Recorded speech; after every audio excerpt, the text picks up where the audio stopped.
2 summers ago, I was in New Delhi, and thank you. 2 summers ago, I was in New Delhi, and I stopped counting at 17. The enormous billboards that said, "Save the girl child, save the girl child," and I had to just stop and ask what the hell that was, what it meant. And it was a government campaign that's essentially providing 2,500 pounds to families if they, when they have children, female children obviously, if they will allow that child to live and be educated to the 6th grade, and if she will live beyond puberty, 15, this is given as a dowry. So, Ms. Hill, you were talking about Prime Minister Singh and supporting that. This is one of the campaigns that they were very proud to tell me about that. I did find it unfortunate because the custom of gendercide is inexorably linked to the dowry system. So what the government has actually done is become complicit in the dowry system.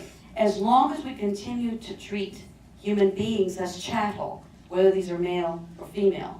Because as I see, particularly in India, well, in China as well, but much more nuanced. But in India for sure, they are both economic engines. It's just that one comes in and the other goes out. But either way, it's an economic exchange, so it's extremely dehumanizing. But that's the case that I saw in India everywhere I went. The lack of value for human rights. I saw a lot of very fat cows, very skinny children, a lot of tremendous upside down priorities. And this is not just true of India. It's just that we happen to be speaking of India in particular, and this Save the Girl Child campaign. So my question is, and I completely agree with you, Dr. Cloward, unless we change the mindset, for example, we legislated civil rights here in this country years before when we had Jim Crow, and we had to have that.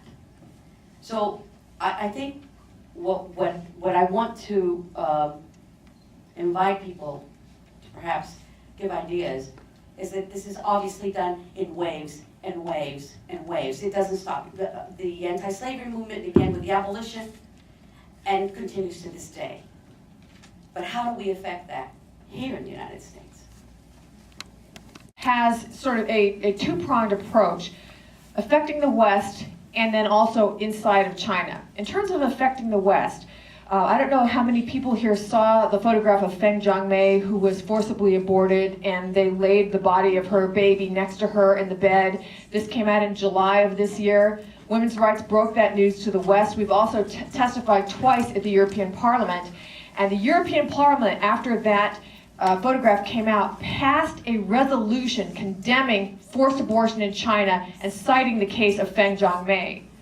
So that puts external pressure on China. And something else that they did that I thought was extraordinary is they both give money to the UNFPA and to International Planned Parenthood, and they specifically requested an investigation into whether the money that they're given to these organizations might be complicit with coercive family planning in China, which I thought was a very brave thing for them to do.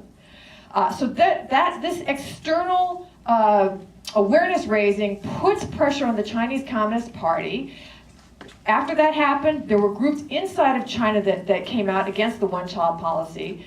And then what Women's Rights Without Frontiers does internally within China is we have a program where we actually give stipends in a little village where we just launched it this past week to women who either are pregnant with girls or who are trying to escape a forced abortion or who have given birth to a girl.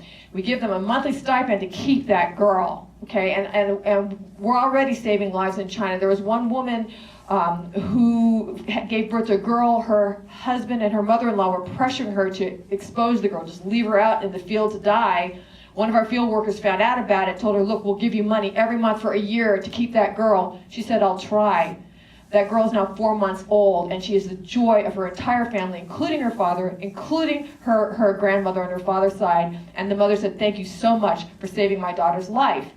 So that is something that can be done internally inside of China, and it's something that if it's done enough in a village, it begins to change the perception about what it means to have a girl.